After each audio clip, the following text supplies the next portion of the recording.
You're listening to episode 238 of The Secular Buddhist.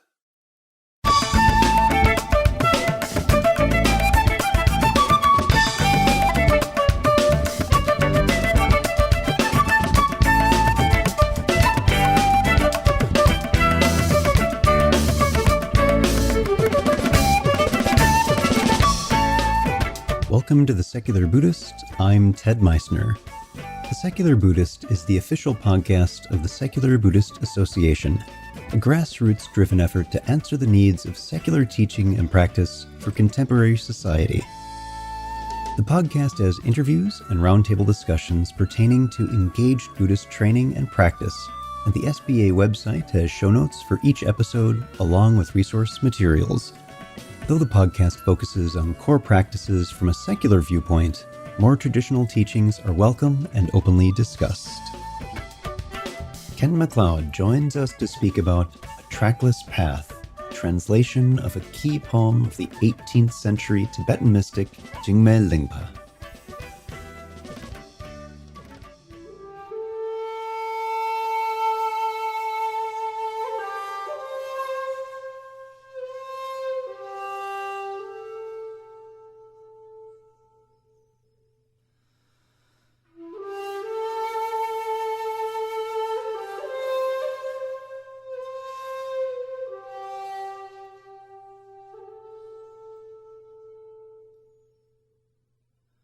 As we read, reflect, practice, and eventually embody the words and practices of our forebears in the tradition, it's interesting how much of what they taught sounds amazingly like contemporary teaching. As I read through the book we're discussing in today's episode, I was constantly reassessing my own views as passage after beautiful passage spoke to my own direct experience, and how consonant it is with the attitudes in the modern mindfulness movement. Having the insights of a teacher with a deep understanding of the original text, language, and tradition can make it come alive. Ken McLeod is well known as a translator of texts, practices, rituals, and structures into forms suitable for this culture. He was among the first Westerners to complete the traditional 3-year retreat training in Tibetan Buddhism, and then assisted in teaching during a second 3-year retreat. Authorized to teach by the late Kalu Rinpoche, he has successfully pioneered a private practice model for teaching, made the esoteric traditions of Tibetan Buddhism practical and accessible in his book, Wake Up to Your Life, and mentored teachers from various traditions in Buddhism. So, sit back, relax, and have a nice Darjeeling white tea. Our guest today returning to the podcast is our friend Ken McLeod. Ken, nice to speak with you again. Nice to be back here with you, Ted. So our topic today is your new book, A Trackless Path, and I'm wondering if you could just say a little bit about just that title and how you landed on that. It started when a student of mine sent me a card with a nice photograph and an inscription by Ralph Waldo Emerson, which said, "Go where there is no path and leave a trail." And I thought that nicely captured the 19th century mentality of America, which is to go west, to go into the unknown and build something. But I thought from a spiritual perspective, and Emerson is often presented as being spiritual or philosophical, I thought it was very inaccurate. So I emailed back to her. I said, no, it should read, "Go where there is no path and leave no trail." Then several years later, I was fishing around for a title for a retreat that in which I really wanted to change the direction of what I was doing. I didn't want to teach anymore, but I felt I might be okay just guiding people in their practice. So I thought of that exchange and came up with the title, A Trackless Path. Stephen Batchelor had also had some influence here, because it was in one of Stephen's talks that I became aware of the significance of the difference between the definite and indefinite article in English. Now, that may sound a little abstruse, but just to give a very quick example, many years ago I published a book on Mahayana mind training, a translation of the commentary, and it was published under the title The Great Path of Awakening. Now, without any question, I would publish it under the title A Great Path of Awakening. And just by your laughter, you can feel the difference, can't you? There is. There's a less directed, narrow focus to it. It's more open. That's exactly right. So I did a couple of retreats under that title, and if any of your listeners are interested, they can go to Unfettered Mind's website and just look up a Trackless Path, and there'll be the talks and conversations, really, from those retreats are all in the form of podcasts. And then I was casting around a title for this book, and a woman in Toronto who I actually don't think I've met, but she emailed me and said, well, why don't you use a Trackless Path? You used it for those retreats. And I thought, there it was sitting right in front of me. It's one of those moments where you just feel incredibly stupid, I'm very familiar with that sensation. That happens on a regular basis, yes. Yeah, so that's how the title came about. And then Anne Brown, who's a friend of mine in New Zealand, who's very good at finding photographs. She found the cover for Reflections on Silver River, found this photograph of the Namibian desert. And I thought it was just a perfect photograph because it shows a very clear path ascending into the sky, but there's no track. And you just met the person who took that photograph as well, too, didn't you? It turned out that the photographer was an amateur photographer who lives in San Francisco. She's an older Chinese woman, used to run a restaurant business, and her husband died of a stroke some years ago. So she's just lives quietly and travels every opportunity she can to take photographs all over the world. Argentina, Chile, Asia, Africa, anywhere she can go. Anyway, I took her a couple of copies, and we just had a very, very nice conversation. And I really like her photographs, and we'll probably use her photographs again in the future. It was beautiful. So tell us a little bit about the book itself. What is it? Geez, okay. Well, what it is a commentary on a poem. Structurally, it's very similar to Reflections on Silver River. And I really intended it as a kind of companion. The poem in Reflections is about the Bodhisattva path, as you may recall. And as such, it emphasizes the compassion aspect. And I thought it would be good to do a companion that emphasized the awareness aspect. And then I realized I had a choice. I mean, there are any number of poems in the Tibetan tradition you could draw on, but I particularly like this one. And it was almost exactly the same length. So I thought, okay, this will be good. And so I took this poem. I translated it many years ago at the request of Keeling Rinpoche, but I sat down and retranslated it again very, very carefully and corrected what I think are quite a few mistakes that I made and made a few improvements. And then over a course of several months, wrote a verse-by-verse commentary. And this is a traditional Tibetan form where you have a root text, and then you have a commentary on the root text. And that's what became the Trackless Path. That's what became this book. So the author of this is Jigme Lingpa, and I'm probably grossly mispronouncing that. I apologize. No, actually, you're pretty close. For that. Can you tell us just a little bit about him, when he is from, and who he was? 18th century Tibet. One of the two principal codifiers of the Nyingma tradition. The Nyingma tradition traces its origin back to the beginnings of Buddhism in Tibet and back to the 8th, 9th century. And it was imported all of these teachings from India, but really were given form and structure by an individual named Longchenpa, who lived in the 14th century. His books, the Seven Treasuries, are what they're titled as. They're 7 distinct books, provide a systematic presentation of the Nyingma teachings. 300 years later, approximately, Jigme Lingpa appears on the scene, he was regarded in Tibetan lore as a reincarnation of Longchenpa. He was clearly someone endowed with extraordinary spiritual or mystical talent. Spent most of his life in retreat centers, was largely self-taught. He didn't have the traditional strict scholastic training, which means his writing has a different flavor to it. And he was also one of these individuals known in the Tibetan tradition as a tertun. Ter is the word for treasure, dun is revealer, so it's a person who reveals holy texts. And there are various kinds. The kind that Jigme Lingpa revealed were things that just appeared spontaneously in his mind.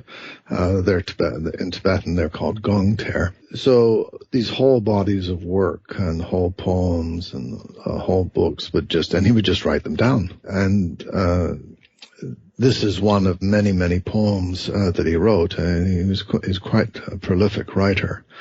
And but his one cycle of his teaching is known as the Longchen Nyingtik, which is the great vastness heart drop, if you translate it literally. And that body of teaching, one could say, forms the backbone of the Nyingma tradition today. So he's a very, very highly revered, highly respected teacher who was interested in the deepest aspects of contemplative practice. And that's what he engaged in. Is that a good enough picture? Yeah, it's a wonderful picture. Thank you. And the poem itself that you've written about here, you reflected this in your own structure of the book, and the poem itself really is divided into 3 sections. And I'm wondering if you could say a little bit about that, and then I want to explore just one passage as a really good example of section 3. Okay. The first is structured around a framework in the Nyingma tradition known as the 9 vehicles. And these are 9 different approaches to spiritual practice. What Jigme Lingpa uses those 9, that framework, in order to point out, and some might say criticize, human foibles, the way that we look for something outside ourselves, the way that we look for some kind of authority, the way that we attach to a certain teaching as the one and only truth, the way that we get lost in logic and conceptual and philosophical thinking, the way that we get lost in ritual, just concentrating on doing ritual absolutely purely as if that was the answer to all our problems. And so he goes through and points out how all of these are problematic approaches to spiritual practice when the real point of it is just right in front of us, and if we just did nothing and let it be, we'd be fine. The second section, to the extent that it's possible, is giving a description of what that spiritual freedom is like. This is very difficult to put into words, of course. So he uses different frameworks and different metaphors and comparisons going through that. And then the third section, he describes it as pointing out mistakes. I mean, and what he's pointing out here are the ways, and sometimes the very subtle ways, that we fall out of what we could call natural presence or the experience of being awake or freedom or whatever, back into conceptual thinking or foolishness or what have you. And you might say it's probably in the third section that the bulk of the actual instruction is. But I just find, and other people who've read the poem just find it immensely inspiring. And I will say, I don't know whether you're going to touch upon this, part of my objective in doing this book was I wanted to raise the bar on translation. And I made a real effort, and you can tell me how successful I was, to put this in English that read naturally and didn't leave the reader stumbling either over arcane wording or usage of words or strange grammar or things like that. I really made an effort to put it into natural English so people could just read it and it would just go in. Yeah, you did a very nice job on that. And let's take that topic as we explore just one of the passages I want to look at. For those of you who are following along at home, this is on page 90, verse 3.1. And I'll read this and then we'll just focus on the very last line of it. The passage goes, "Wonder of wonders. Thus, awakening mind in which there is nothing to give up or attain, this Buddha nature, which is awareness and peace, is present in you. Still, it is trapped in a cage of inventions. Any notion of practice clouds the heart of the matter." And when I read this passage, the thing that really stood out for me was this final line, "Any notion of practice clouds the heart of the matter."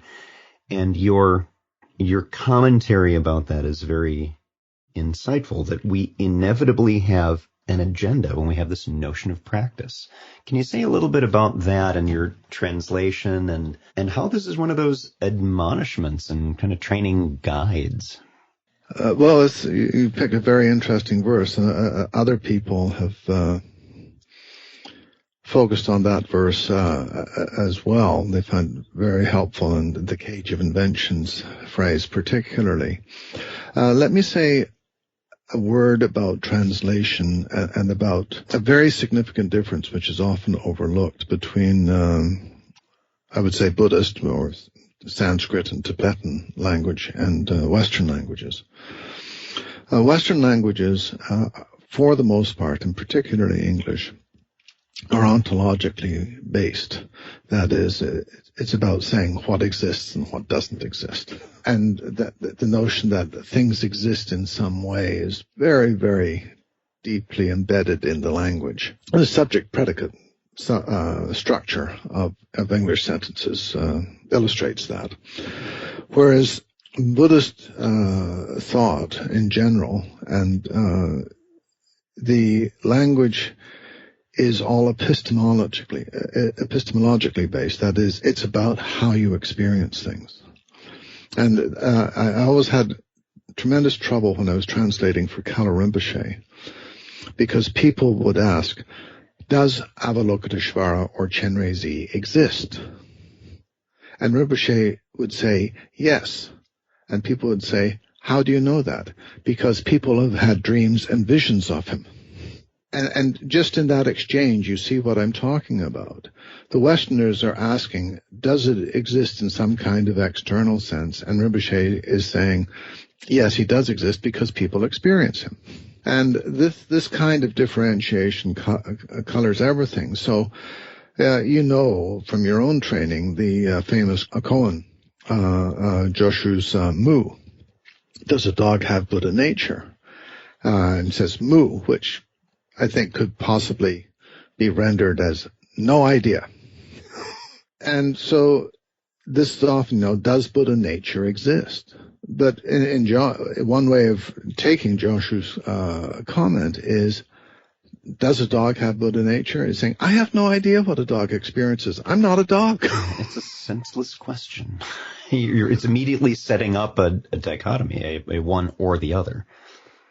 Yeah, or it is putting something out there that exists absolutely, and does a dog have Buddha nature? Which from a Western philosophical perspective is a perfectly reasonable question.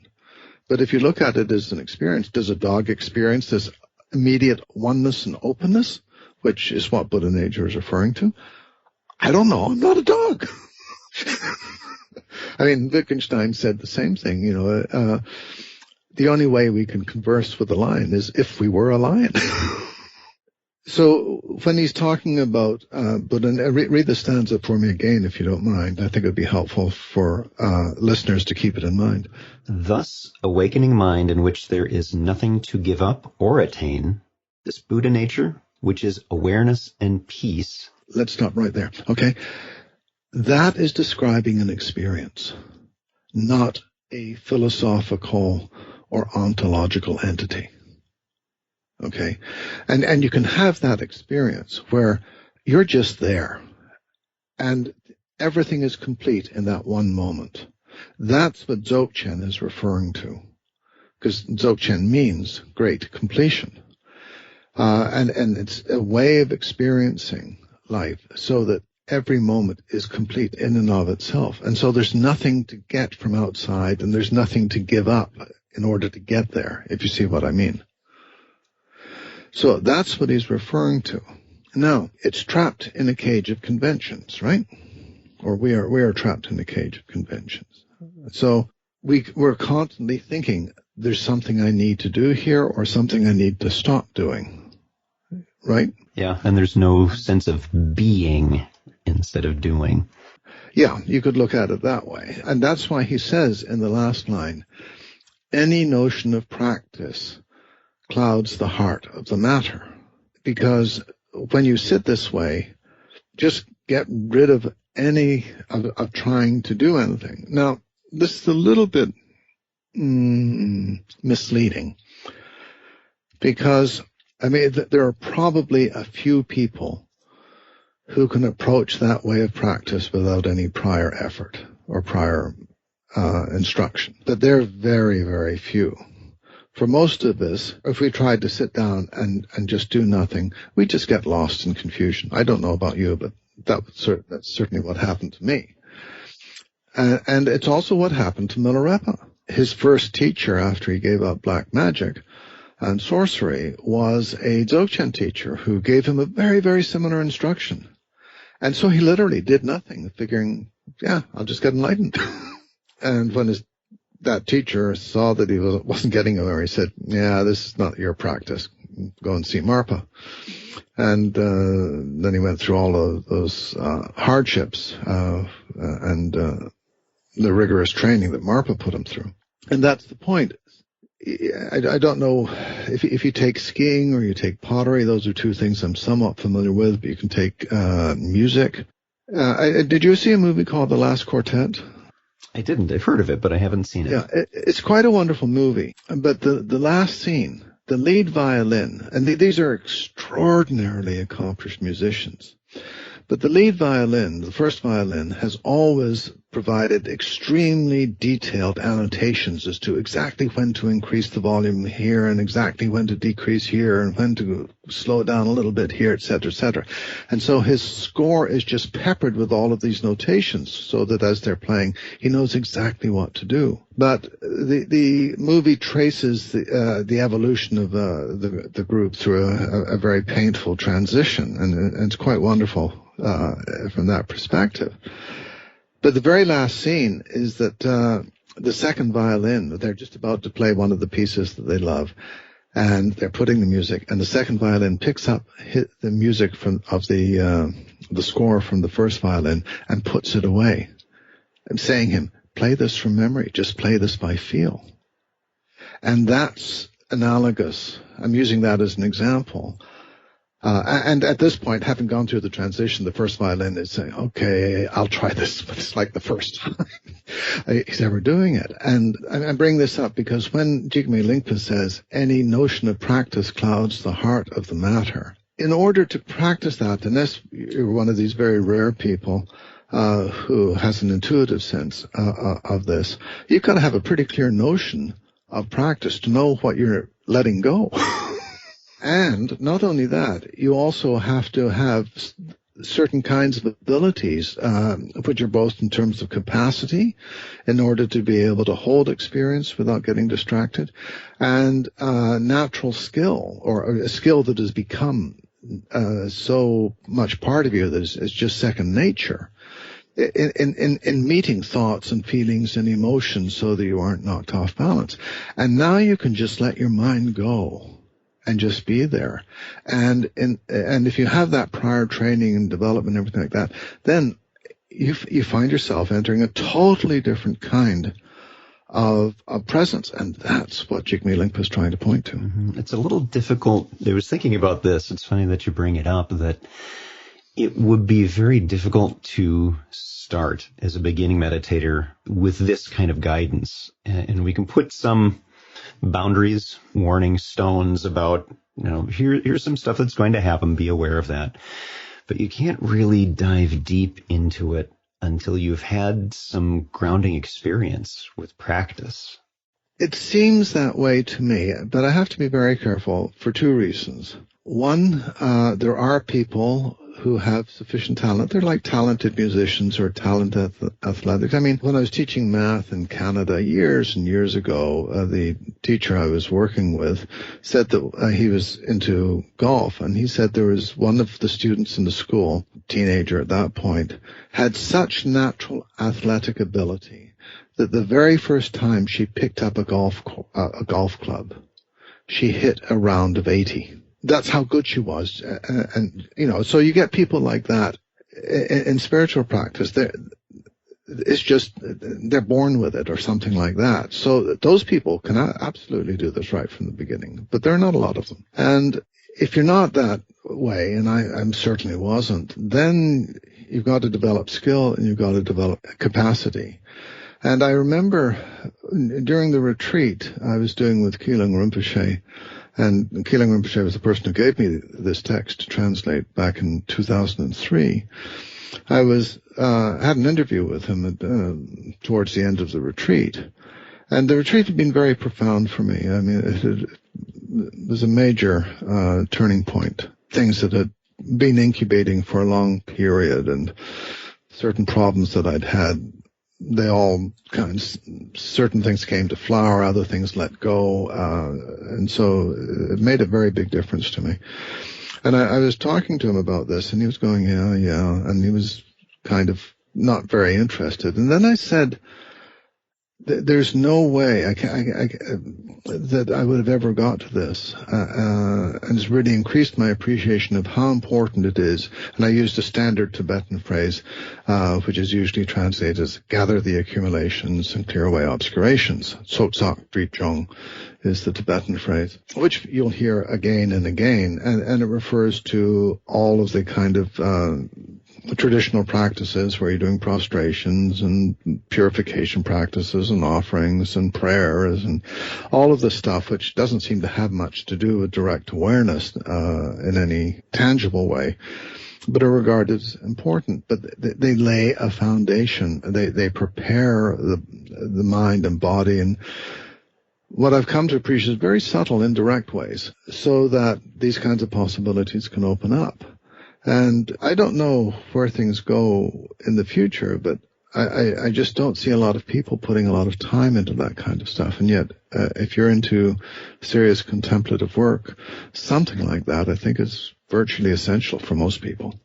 Yeah, I would agree with that. It's difficult to really go deep in a practice if you're only sitting for 5-10 minutes in between the activity of work and family and all the rest of your life. And I see that more and more, where people are doing a little bit of mindfulness practice. They've heard about this thing and they do a little bit. And it's not to say that there's not benefit to that and it's not helping in some way. Of course it is. But it's not quite the same thing as really diving deep and seeing some of those very foundational shifts in how we are in the world.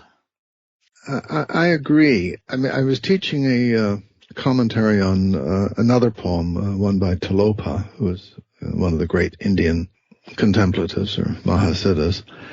And I said right at the beginning, this is a conversation between Tilopa and Naropa. If we put this into make the use of the analogy of basketball, this is like watching a game or a one-on-one between Magic Johnson and Michael Jordan, or say between Stephen Curry and Kobe Bryant. Could we participate in that game? Yeah, but we're going to look pretty klutzy. But this is the level of dialogue that's going on here. Does it help us to watch? Can we learn from watching this? Absolutely. But we're amateurs here. We're not, these guys are at totally another level. And that's something, I don't know, there seems to be a kind of reluctance among many people to recognize that the same kind of gradations we find in mathematics, athletic ability, et cetera, those exist in spiritual practice as well. But there's a kind of egalitarian approach, which I think actually undermines the appreciation of genius, of talent, and by inference, or implication, the role of really hard, dogged work in building capacity and skill to be able to penetrate these mysteries. Ken, I wanted to ask, in looking at this very beautiful poem, just the eloquence of the words, and I imagine your level of appreciation for it is that much more profound, being able to read it in the original. What is one of your favorite, or perhaps most difficult passages? What's the one that, when you think of this poem, that's the one that goes, this is the one that has that piece? There are several, but you're actually asking me two different questions there. If you flip to the back cover, you'll see one verse. Don't look at what arises. Be what knows the arising. Like an oak peg in hard ground, stand firm in awareness that knows and go deep into the mystery. Now, I will confess I've been a little free with the translation here. The last line would more accurately be, this is the essential instruction. But the phrase, go deep into the mystery, came to me, and I thought it was a different way of saying, this is the essential instruction, in a way that had more emotive force, and that's what I was looking for. But this verse, to me, which occurs in the third section, is the very center of the poem, and if there's a single verse that stands out, it's this one. I just find it extraordinary. Like an oak peg in hard ground, stand firm in awareness that knows and go deep into the mystery.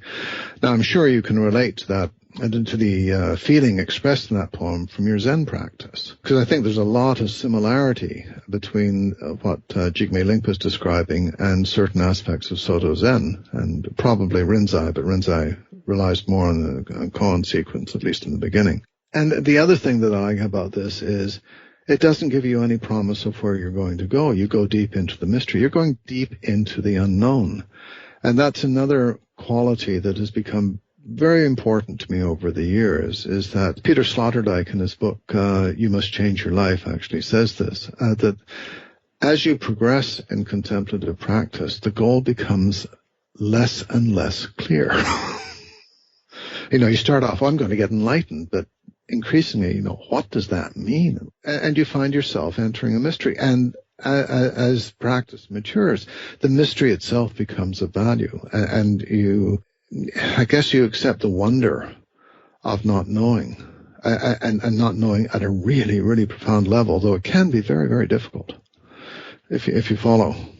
I do. And one of the things that I like about the commentary that you've done is, and you did this just now, is you don't only focus on this. You bring in references from Zen, for example, and make it very much about practice, about what to do with this. It's not just an academic antiseptic analysis of a poem, which to me tends to wreck it.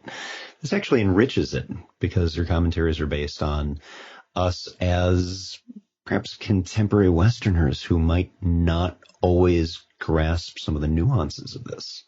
Well, when you're translating, particularly when you're beginning to translate, and I was certainly like this, you want to make it as clear as possible. And in making it as clear as possible, you're trying to nail down the meaning as precisely as possible.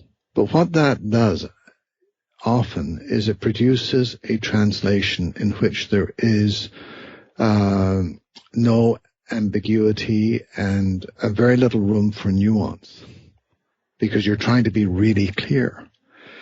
And at a certain point, I realized I was doing a bit of a disservice there, because there was nuance and there was actually some ambiguity or plays on words or things like that in the original. And so then I started experimenting ways to translate so that that same feeling came across in the English. I'm just trying to look through right now, because one of my colleagues, Sarah Harding, would say that when she's done an awful lot of translating, and she would say frequently when her editor said, I don't understand this passage, could you say that more clearly? She would go back and realize, the reason this is not clear in the English is that she had not appreciated the Tibetan. precisely enough. And she had to go back and rework the translation right from the very beginning and realized there were some nuances that she wasn't picking up in the Tibetan. And when she got clear about those, then she would find the English to be clear. And I found the same thing. And my ex-wife, Ingrid, very kindly helped me with a number of phrases saying, this one doesn't sound right to me. And we'd go over and have long discussions. In fact, the very first verse, once known, mind itself is like space. That first sentence I had originally translated because it uses the verb to cut, which can also mean to settle. So, you're cutting through confusion. But when I checked with other people after my conversation with Ingrid, then it became clear that this phrase, tawa chupa, in Tibetan, which means literally cut the root, or the root is cut, actually it doesn't refer, it's an idiom. And idioms should never be translated literally, because one idiom in another language doesn't work. Like, try translating "hit the road, Jack" into German, for instance, and you wind up in a complete mess. And so, as I thought about it, I said, okay, what is happening with that cutting? It's that something has happened and you know it. And I'm sure you know this in your own experience, Ted, that, you're going on and on and on, and suddenly you know something and you know it very, very deeply, and all doubt about it is settled. Right. Do you know what I mean? Yeah. Yeah, it's not an intellectual understanding. It's in your core. It's in your bones. And so that's what Jigme Lingpa was referring to here, and that's what he used. And so that's, once I got clear about that, then I could translate it quite happily as once known. And that English has a lot of power. Once known. Mind is like space. So it's clear referring to, okay, there is something to know here. And the other thing is that it moves it away from the ontological interpretation to the epistemological or experiential framework, which is what was intended. It's about what you experience, what you know through experience, not this entity, mind itself, being like space.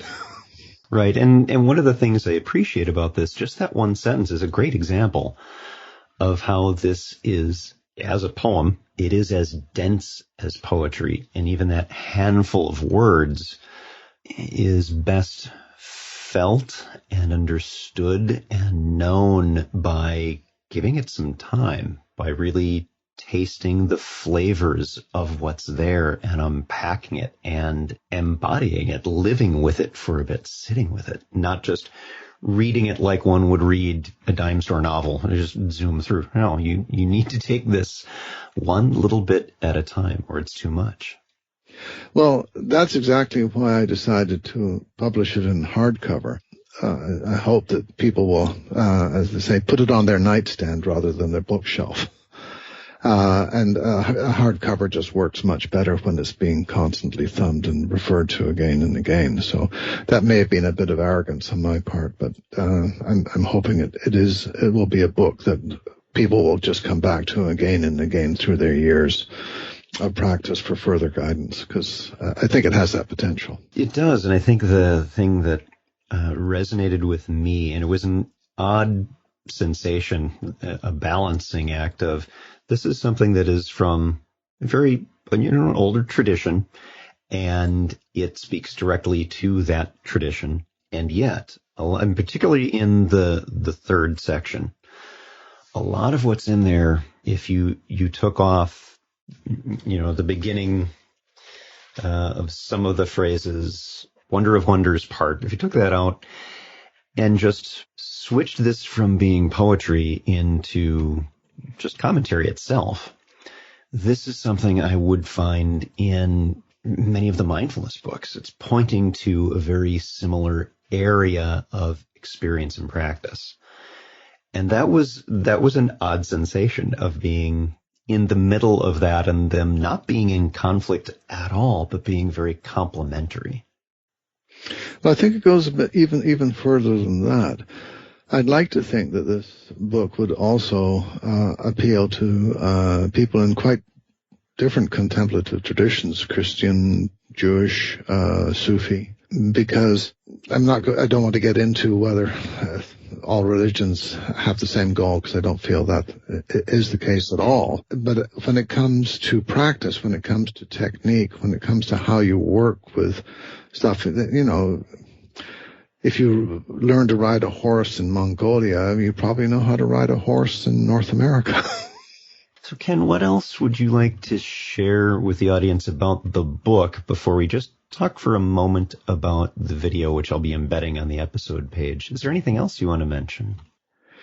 Yeah, one point, and you haven't mentioned this. This approach to practice and what I'm putting here isn't about getting something out of it. You mentioned mindfulness a few moments ago. And you also mentioned people, practicing meditation for 5 minutes here and 10 minutes there, which I agree with you is very, very beneficial. But when people are approaching practice that way, they're looking primarily as to what meditation can do for them. To get something out of it. Yeah, I can relax now. I can dissipate some stress, or this will make me more focused, etc.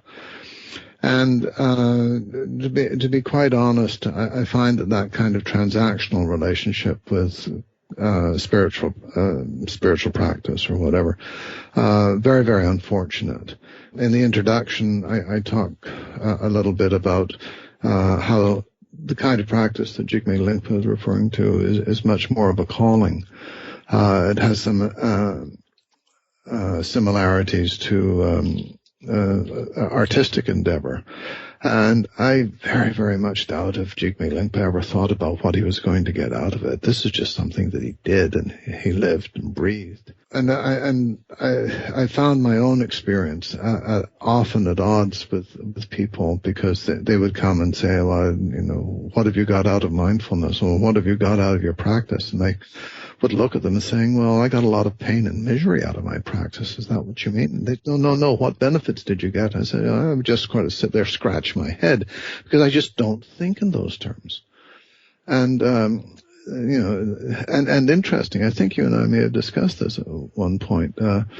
I find the question, do you still meditate, to be an incredibly offensive question. And I think it has to do with the fact that I'm coming at this from the point of view that this is something that has always been important to me in my life, but not in terms of how it benefits me.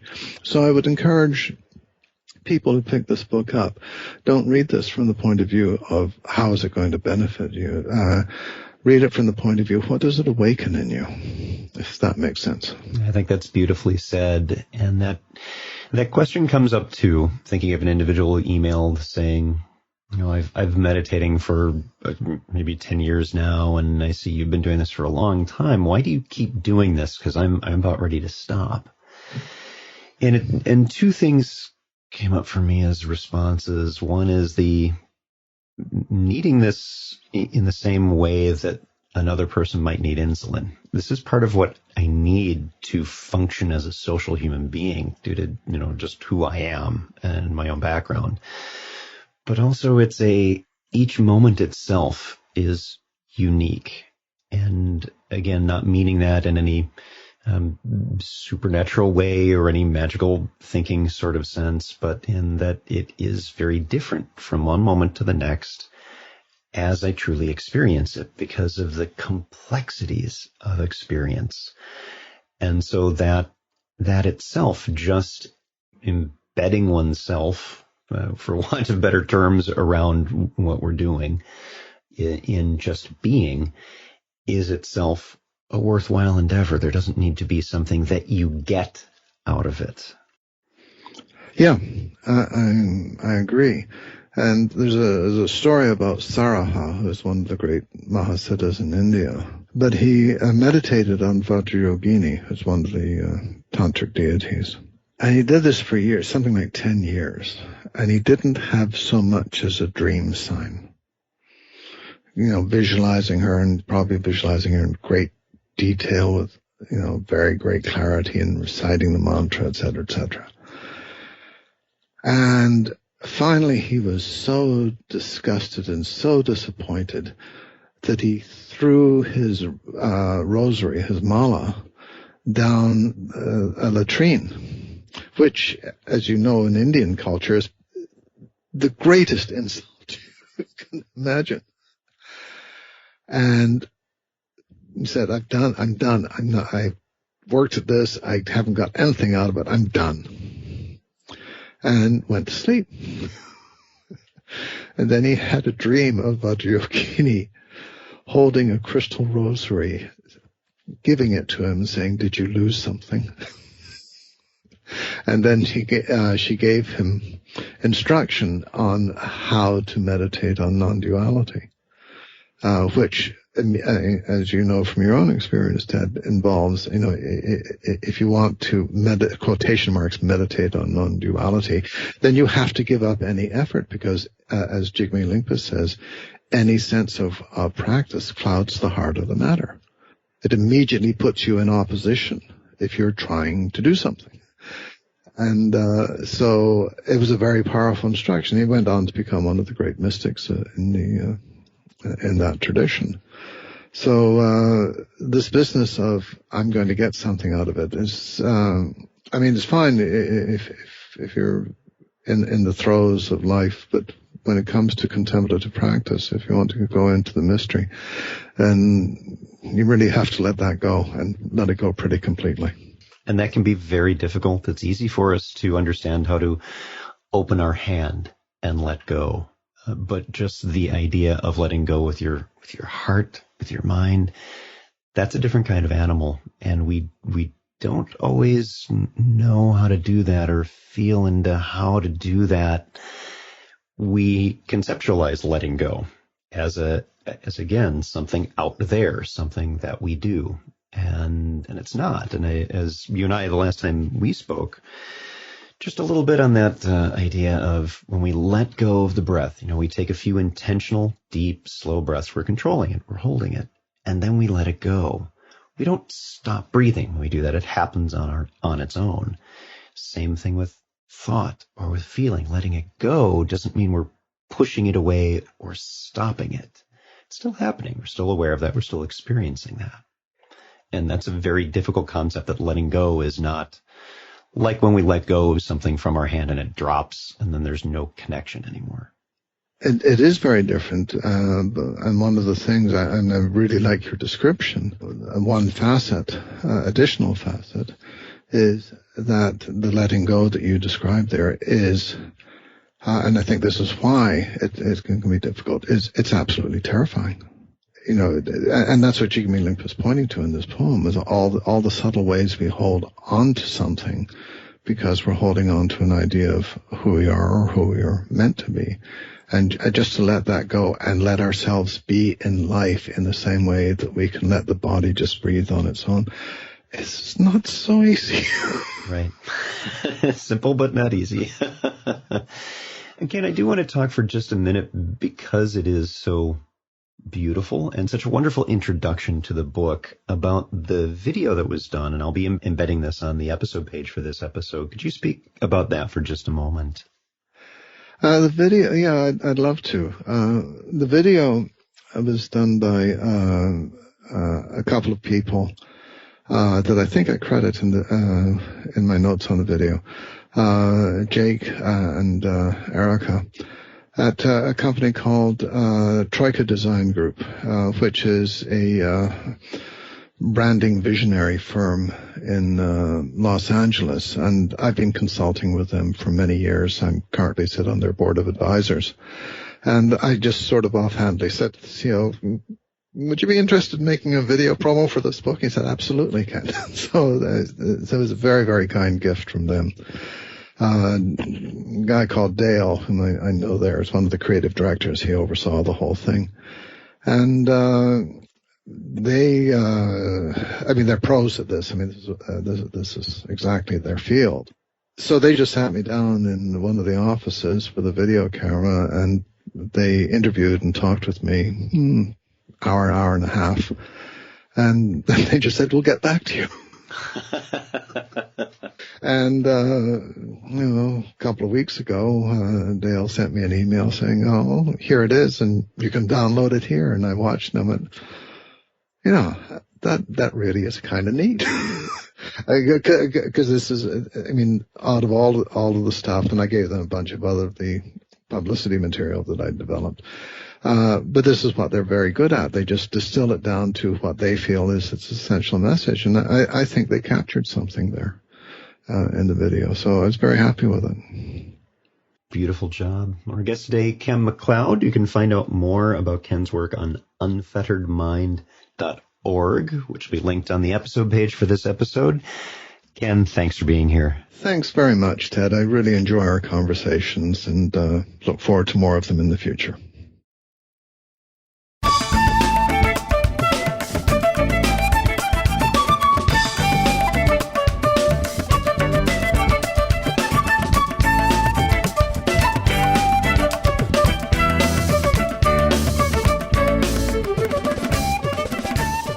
Thanks for listening. If you'd like to hear more about something you've heard in today's podcast, please come visit the SBA website at secularbuddhism.org, and you'll find an entire webpage devoted to this and every episode. Discussion about this episode can be found on the episode page itself, along with show notes. Sound editing, mixing, and mastering provided by the generosity of Anthony Dominello of StructureFromSound.com. The music for The Secular Buddhist is used by permission from John Kaizen Neptune's CD, Steps in Time. Additional music is provided courtesy of Monty Levinson of Taihei Shakuhachi and Rodrigo Rodriguez. Their websites are linked on the SBA site on the About Podcast Music page. Until next time, remember, every moment you have a choice. Make it the best you can. See you next time on The Secular Buddhist.